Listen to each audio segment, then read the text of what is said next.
Hello dear student right. तो final account manufacturing का हम लोग नेक्स्ट सम पे आ गया राइट। तो लेट्स बिगिन, आ जाओ। तो क्वेश्चन है, अकाउंट से सब रेडी है। तो सबसे पहले क्या करना है अपने को मालूम है क्या? अकाउंट पहले डिस्कस करते हैं। ये मैन्युफैक्चरिंग अकाउंट है अपना, ये ट्रेडिंग अकाउंट है, ये प्रॉफिट एंड लॉस अकाउंट है, ये बैलेंस शीट है। तो बैलेंस शीट में क्या आता है? Liabilities asset. एसेट में क्या आएगा? बंगला गाड़ी, bank balance, capital, drawing minus होएगा, नेट प्रॉफिट ऐड होएगा। ओके, प्रॉफिट एंड लॉस में ऑफिस के रिलेटेड डालने का, इधर खर्चा आएगा, इधर इनकम आएगा। और जो ट्रेडिंग अकाउंट में आप लोग 12th स्टैंडर्ड में लिखते हैं ना, वो पूरा मैन्युफैक्चरिंग अकाउंट में आएगा। कहाँ आएगा? मैन्युफैक्चरिंग। तो पूरा फैक्ट्री का एक्सपेंस यहाँ आएगा, factory rent, factory insurance, factory shed, octroi है ना, फ्रैट, सब ये आएगा राइट। और power and fuel, coal, gas. But trading account में क्या आएगा? कुछ ही नहीं आएगा, सिर्फ सेल्स आएगा। क्या आएगा? सेल्स। और 3 टाइप के स्टॉक होते हैं राइट, पहले ही डिस्कस किया था हमने। Stock are of 3 kinds. तो 3 को, एक होता है रॉ मटेरियल, एक होता है वर्क इन प्रोग्रेस, एक होता है फिनिश गुड्स। तो रॉ मटेरियल और वर्क इन प्रोग्रेस कहाँ आएगा? आपका मैन्युफैक्चरिंग अकाउंट में आएगा। कहाँ आएगा? मैन्युफैक्चरिंग। और जो फिनिश गुड्स है वो तुम्हारा ट्रेडिंग अकाउंट में आएगा। किधर आएगा? ट्रेडिंग। तो ओपनिंग में क्या आएगा? Raw material, work in progress. किसका आएगा? मैन्युफैक्चरिंग में raw material, work in progress. तो ट्रेडिंग अकाउंट में किसका ओपनिंग स्टॉक आएगा? फिनिश गुड्स का। किसका आएगा? फिनिश। तो ओपनिंग स्टॉक इधर है, तो क्लोजिंग स्टॉक यहाँ आएगा राइट। और इधर किसका क्लोजिंग स्टॉक आएगा? ट्रेडिंग अकाउंट में फिनिश गुड्स का। तो क्वेश्चन में टेबल को एक बार लिखना है और एडजस्टमेंट को 2 बार लिखना है। तो ये आपका क्वेश्चन है, बोर्ड पेपर का ही है राइट। कभी का है, मार्च 2019 का ही सॉल्व कर रहा हूँ, ठीक है। तो टेबल है और एडजस्टमेंट है। टेबल को एक बार लिखना है, एडजस्टमेंट को 2 बार लिखना है। जिस पे टिक मार्क है वो एडजस्टमेंट है। और स्टार्ट करते हैं। सबसे पहले क्या दिया? कैपिटल। कैपिटल का अमाउंट कितना दिया? 80,000। तो कैपिटल को कहाँ लिखते हैं? बैलेंस शीट में, लायबिलिटीज में लिखते हैं। कहाँ लिखते हैं? तो इसको हमेशा अंदर लिखने का, क्योंकि ड्राइंग माइनस होगा, नेट प्रॉफिट ऐड होता है, ठीक है। तो ये हो गया तुम्हारा कैपिटल। नेक्स्ट क्या दिया अपना मालूम है क्या? ड्राइंग दिया। क्या दिया है? ड्राइंग और कैपिटल दोनों जानी दुश्मन है, दोनों एक दूसरे से लड़ेंगे, माइनस करना है राइट। तो 10,000 क्या करेंगे? माइनस करेंगे। तो 80 में से 10 गया, कितना है? 70,000 आएगा, ठीक है। नेक्स्ट क्या दिया अपने को मालूम है क्या? Opening stock, opening stock, opening stock. तो एक रॉ मटेरियल है, एक वर्क इन प्रोग्रेस है। तो raw material and work in progress manufacturing में आएगा।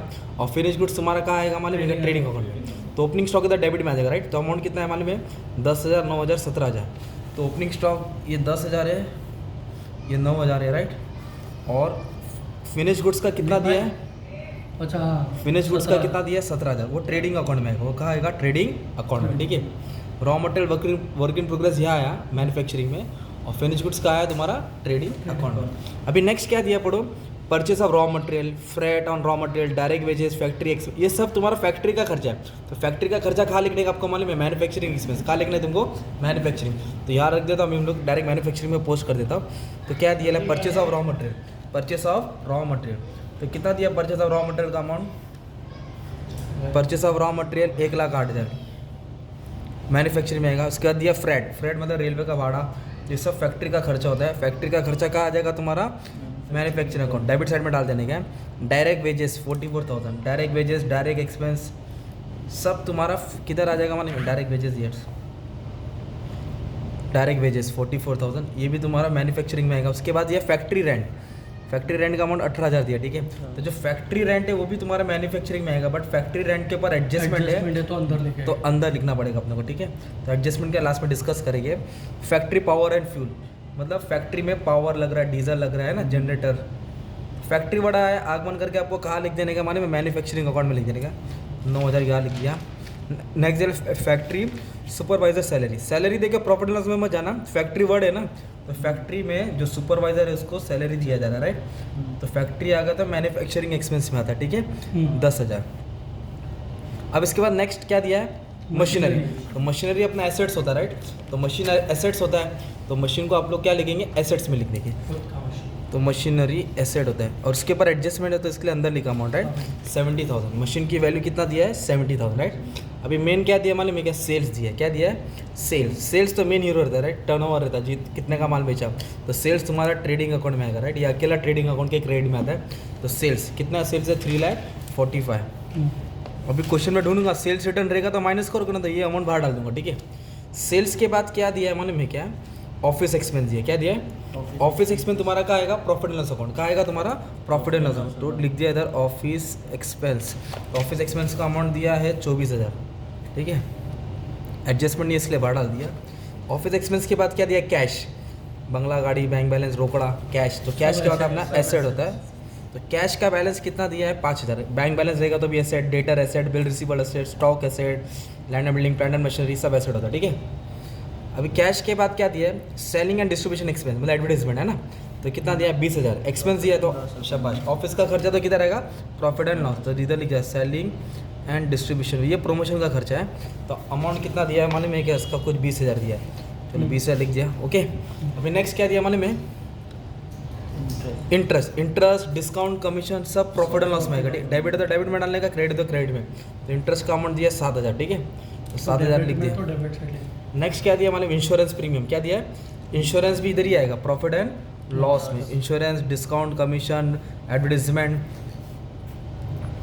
बैड डेट्स पैसा लेके भागा सब इधर ही आएगा, ठीक है। इंश्योरेंस के बाद क्या दिया है, क्रेडिटर्स क्या दिया है, अमाउंट देखो क्रेडिट में दिया ना, तो क्रेडिटर्स तुम्हारा लायबिलिटी होता है, राइट। क्रेडिटर्स क्या होता है, तो डेटर मतलब पैसा आने वाला रहता है, तो एसेट होता है, तो क्रेडिटर्स अपना पैसा जानने वाला रहेगा, तो अपना लायबिलिटीज होता है, तो क्रेडिटर्स क्या आएगा अपना लायबिलिटीज में आएगा। तो क्रेडिटर्स का अमाउंट कितना दिया है 18,000, तो उसको लायबिलिटीज में लिखेंगे, ठीक है। नेक्स्ट क्या दिया मालूम है क्या, बैड डेट्स, बैड डेट्स मतलब 1,000 जो लेके भाग गया तुम्हारा, वो पैसा कभी मिलने वाला नहीं है, तो लॉस हो गया तुम्हारा 1,000 बैड डेट्स हो गया, ठीक है। एडजस्टमेंट समझा दो। अभी नेक्स्ट क्या दिया है, प्रोविजन फॉर बैड डेट्स क्या दिया है, और अमाउंट देखो क्रेडिट में दिया है, मतलब ये आरडीडी होता है जो प्रोवाइड किया था, मतलब जो डाउट था नहीं आने था वो आ गया पैसा, तो एकदम सिंपल लॉजिक रखो उसको। अगर एक क्रेडिट में दिया ना बैड डेट्स, तो उसको क्रेडिट में डाल देने का, कहाँ डाल देने का, क्रेडिट में, क्रेडिट में दिया तो कहाँ डाल देने का, क्रेडिट में।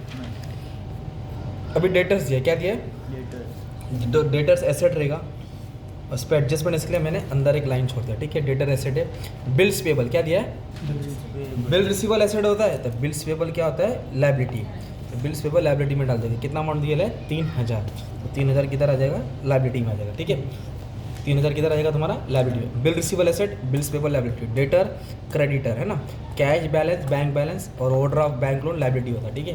तो ये अपने हो गया टेबल की पोस्टिंग, तो टेबल की पोस्टिंग को एक बार लिखने के बाद और एडजस्टमेंट को कितने बार लिखने का है, 2 बार। तो सबसे पहला एडजस्टमेंट क्या आएगा तुम्हारा मालूम है क्या, क्लोजिंग स्टॉक आ गया, क्या गया, क्लोजिंग स्टॉक। तो स्टॉक कौन सा दिया, raw material, work in progress, finish goods. तो स्टॉक जब भी बचता है ना वो तो एसेट्स होता है, तो स्टॉक को आपको कहाँ लिखने का पड़ेगा, पहले 2 इफेक्ट आएगा। तो सबसे पहले क्या करेंगे मालूम है क्या, एक मिनट क्या हुआ है, हाँ, तो स्टॉक में क्या, raw material, work in progress, finish goods. तो स्टॉक को पहले एसेट्स में लिख दो, कहाँ लिख दो, एसेट्स में, तीनों स्टॉक को लिख दो। रॉ मटेरियल का 10,000 अमाउंट है, स्टॉक बच जाता है 6,000, फिनिश गुड्स 15,000। ये स्टॉक क्या हो गया तुम्हारा, एसेट्स हो गया।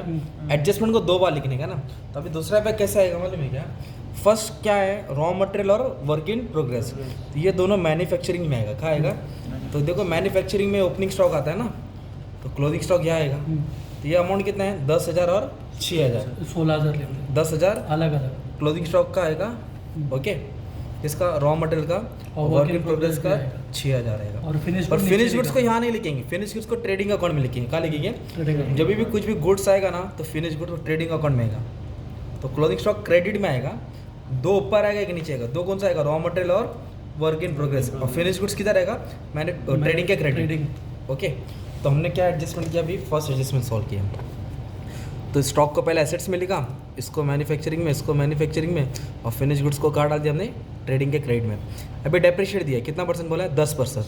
डेप्रिशिएट मतलब होता है वैल्यू कम हो गया, राइट, रेड्यूस हो गया है, 10% वैल्यू कम हो गया, तो इसके ऊपर 10% निकालेंगे 7,000 आएगा, राइट। तो 70 में 7 दिया तो 63 आ जाएगा। कैल्सी वाला तो कैल्सी में 10% डबा देंगे, आ जाएगा, ठीक है।